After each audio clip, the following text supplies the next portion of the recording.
여러분, 혹시 어제까지도 웃으며 안부를 묻던 친구가 어느 날부터인가 전화를 피하고 메시지 답장조차 뜸해진 경험이 있으신가요? 분명히 큰 싸움이 있었던 것도 아니고 서로에게 잘못을 저지른 기억도 없는데 마치 썰물이 빠져나가듯 고요하고도 단호하게 그 사람이 내 곁을 떠나가고 있다는 사실을 깨닫는 순간이 있습니다. 그때 느끼는 당혹감과 서운함, 그리고 나이가 들수록 더 크게 다가오는 외로움은 우리의 마음을 시리게 만듭니다. 아마 이 영상을 클릭하신 여러분 중에서도 비슷한 아픔을 겪었거나 혹은 누군가와의 관계가 예전 같지 않아 밤잠을 설치는 분들이 많으실 겁니다. 우리는 흔히 나이가 들면 인간관계가 저절로 정리된다고 말하지만 사실 그 정리의 주체는 세월이 아니라 우리가 무심코 내뱉은 말 한마디일 때가 많습니다. 말은 마음을 담는 그릇이지만 동시에 상대방의 마음을 베는 칼날이 되기도 합니다. 특히 노년의 우정은 젊은 시절처럼 뜨겁거나 끈적이지 않습니다. 오히려 적당한 거리를 유지하며 서로의 삶을 존중해줄 때 비로소 오래 지속될 수 있는 법이지요. 이걸 설명하기 위해 평생을 원만한 관계 속에서 살아왔다고 자부했지만 결국 예순을 넘긴 나이에 가장 소중한 친구들을 잃게 된 어느 은퇴한 가장인 박광수 씨의 이야기를 들려드리겠습니다. 우리는 흔히 친구를 가리켜 나의 허물을 덮어주고 슬픔을 반으로 나누는 존재라고 믿습니다. 하지만 철학자 아르투어 쇼펜하우어는 인간관계에 대해 냉혹하면서도 명확한 통찰을 남겼습니다. 그는 말했습니다. 인간은 서로의 온기를 원하면서도 동시에 서로의 가시에 찔려 아파하는 고슴도치와 같다. 우리가 친구라는 이름으로 상대방에게 너무 가까이 다가갈 때, 혹은 내 안에 뜨거운 감정을 여과 없이 쏟아낼 때, 우리는 상대방에게 잊지 못할 상처를 입히게 됩니다. 공자 또한 말씀하시기를 말이 앞서는 것을 부끄러워해야 하며 적절하지 않은 말은 차라리 입 밖으로 내지 않는 것보다 못하다. 라고 하셨습니다. 노년의 삶에서 친구는 마지막까지 남은 재산과도 같습니다. 자식은 제 갈 길 가기 바쁘고 배우자와의 대화도 예전 같지 않을 때 등산로 입구에서 막걸리 한 잔 나누며 옛 이야기를 할 수 있는 친구 한 명의 존재는 수십억 자산보다 더 큰 위안이 됩니다. 그런데 우리는 왜 그 소중한 사람들에게 해서는 안 될 말을 내뱉어 스스로 고립의 길을 걷게 되는 것일까요?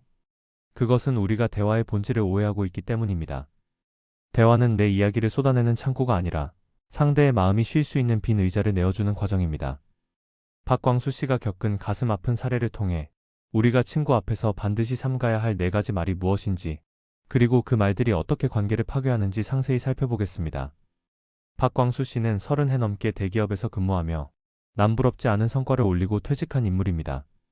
그에게는 고등학교 시절부터 생사고락을 함께해 온 3명의 중마고우가 있었습니다. 이들은 한 달에 한 번씩 정기적으로 모임을 가졌고 여름이면 가족 동반으로 여행을 떠날 만큼 각별했습니다. 박광수 씨는 스스로를 친구들에게 베푸는 사람이라고 생각했습니다.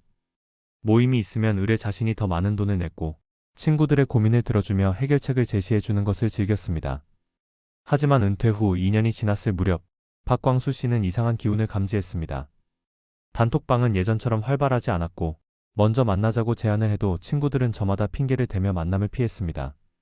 결국 혼자 남겨진 박광수 씨는 무엇이 잘못되었는지 알지 못한 채 배신감에 휩싸였습니다.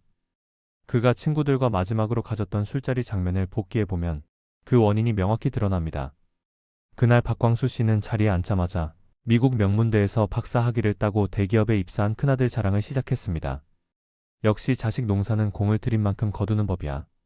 우리 아들은 이번에 성과급을 받았다며 내 통장에 500만 원을 꽂아주더라고. 박광수 씨의 목소리는 커졌고 옆에서 묵묵히 술잔을 비우던 이영식 씨의 얼굴은 어두워졌습니다. 이영식 씨의 아들은 몇 년째 고시 공부를 하며 부모 속을 썩이고 있었기 때문입니다. 박광수 씨는 멈추지 않았습니다. 자랑이 끝나자마자 이번에는 자신의 허리 통증과 당뇨 수치를 늘어놓으며 1시간이 넘도록 신세 한탄을 이어갔습니다.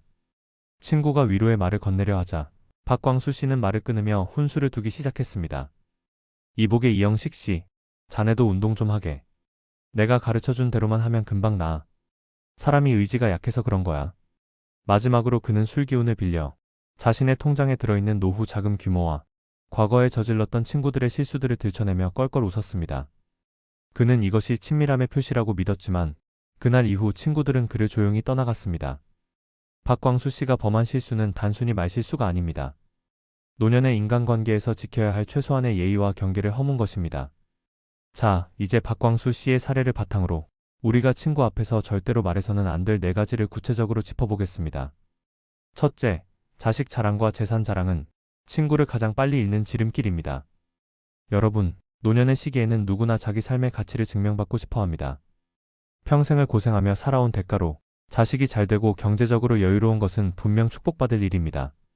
하지만 그것을 친구 앞에서 자랑하는 순간 그것은 축복이 아니라 상대방에게 비수가 되어 꽂힙니다.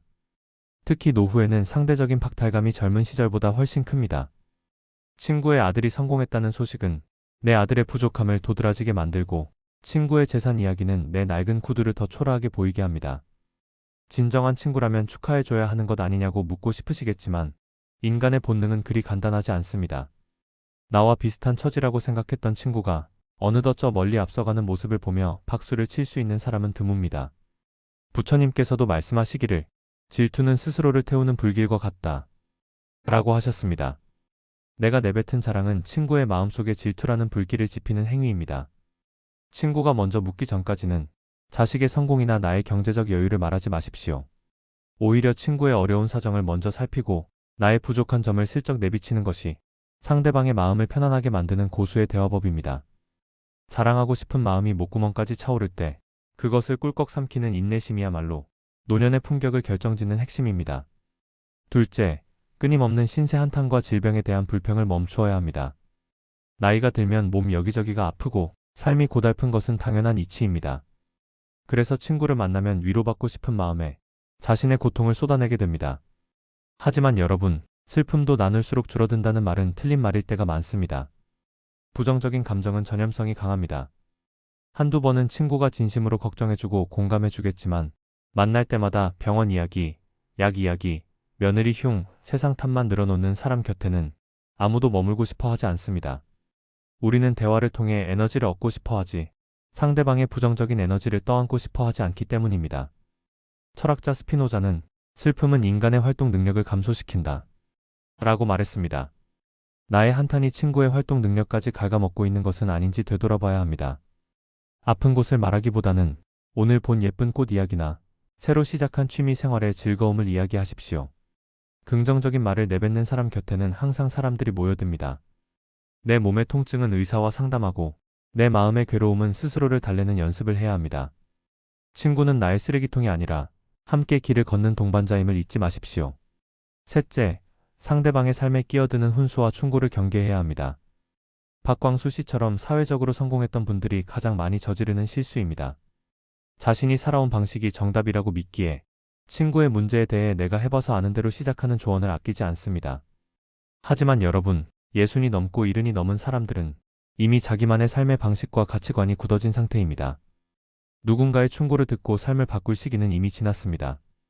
그들이 원하는 것은 해결책이 아니라 그저 자신의 이야기를 들어주는 귀입니다.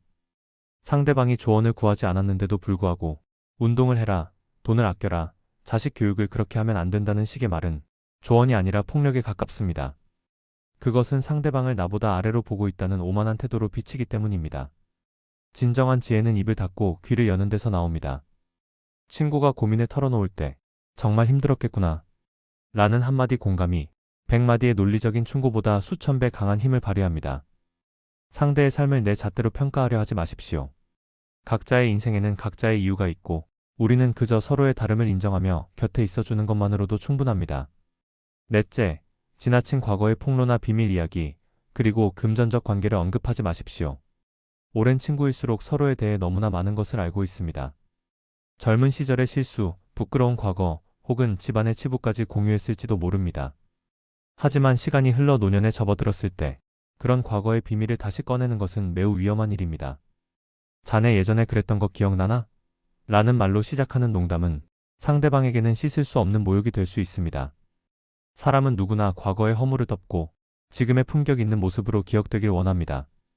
그 비밀을 알고 있다는 사실만으로도 상대방은 위축될 수 있는데 그것을 말로 내뱉는 순간 신뢰는 깨지고 맙니다. 또한 돈 문제는 노년의 우정을 단칼에 베어버리는 가장 날카로운 칼입니다. 빌려준 돈을 갚으라는 톡촉은 물론이고 상대방의 형편을 뻔히 알면서 돈 자랑을 하거나 반대로 돈을 빌려달라고 손을 내미는 행위는 그날로 우정의 종말을 고하는 것과 같습니다. 노년의 우정은 맑은 물과 같아야 합니다. 지나친 욕심이나 과거의 찌꺼기가 섞이지 않은 투명하고 담백한 관계를 지향해야 합니다. 여러분, 인생의 황혼기에 접어들면 우리는 필연적으로 혼자가 되는 연습을 해야 합니다. 하지만 그 외로움의 길에서 좋은 친구 한 명과 함께할 수 있다면 그 삶은 결코 쓸쓸하지 않을 것입니다. 박광수 씨는 나중에야 자신의 실수를 깨닫고 친구들에게 사과했지만 이미 멀어진 마음을 되돌리는 데는 수많은 시간과 노력이 필요했습니다. 우리는 박광수 씨의 사례를 반면교사로 삼아야 합니다.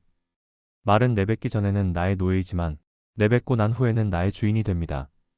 내가 내뱉은 말 한마디가 나를 외롭게 만들 수도, 나를 따뜻한 사람들 속에 머물게 할 수도 있습니다. 앞으로 친구를 만날 때 이 네 가지를 가슴에 새기십시오. 자랑하고 싶은 마음이 들 때는 친구의 고단한 손등을 바라보십시오. 한탄하고 싶은 마음이 들 때는 친구의 주름진 미소를 보십시오. 충고하고 싶은 마음이 들 때는 친구의 지혜로운 눈빛을 존중하십시오. 비밀을 말하고 싶은 마음이 들 때는 우리의 소중한 세월을 생각하십시오. 말을 아끼고 마음을 전하는 법을 배울 때 여러분의 곁에는 죽을 때까지 함께할 진정한 인연들이 남게 될 것입니다. 나이가 든다는 것은 단순히 몸이 노쇠해지는 과정이 아니라 내 안에 불필요한 말들을 덜어내고 영혼의 울림을 전달하는 법을 깨닫는 과정이어야 합니다. 대화는 부메랑과 같습니다. 따뜻하고 부드러운 말을 던지면 반드시 따뜻한 진심이 되어 나에게 돌아옵니다. 하지만 날카롭고 무거운 말을 던지면 결국 내 가슴에 상처를 입히며 돌아오게 되어 있습니다. 100세 시대를 살아가는 우리에게 가장 필요한 보약은 좋은 음식이나 영양제가 아니라 서로의 마음을 어루만지는 따뜻한 대화 한마디입니다. 여러분이 오늘 만나는 친구에게 고맙네, 자네가 옆에 있어서 참 좋네 라는 말 한마디를 건네보시는 건 어떨까요? 그 작은 진심이 여러분의 노후를 찬란하고 풍요롭게 만들어줄 것입니다. 인생의 마지막 고개에서 우리를 웃게 하는 것은 내가 가졌던 권력이나 재산이 아니라 내 이름을 다정하게 불러주며 손을 잡아주는 친구의 온기입니다. 그 온기를 잃지 않도록 말의 향기를 가꾸는 여러분이 되시길 진심으로 바랍니다. 오늘 우리가 나눈 이 지혜가 여러분의 고단한 삶의 작은 위로가 되고 사람과의 관계를 여는 열쇠가 되었기를 소망합니다. 지혜로운 삶을 향한 여정에 동참하고 싶으시다면 구독과 좋아요로 이 길을 함께 밝혀주세요. 여러분의 소중한 경험과 생각을 댓글로 나눠주시는 것은 또 다른 누군가에게 커다란 등불이 될 것입니다. 여러분의 매일이 평온하고 여러분의 대화가 늘 향기롭기를 기원하겠습니다. 오늘도 끝까지 경청해주셔서 감사합니다.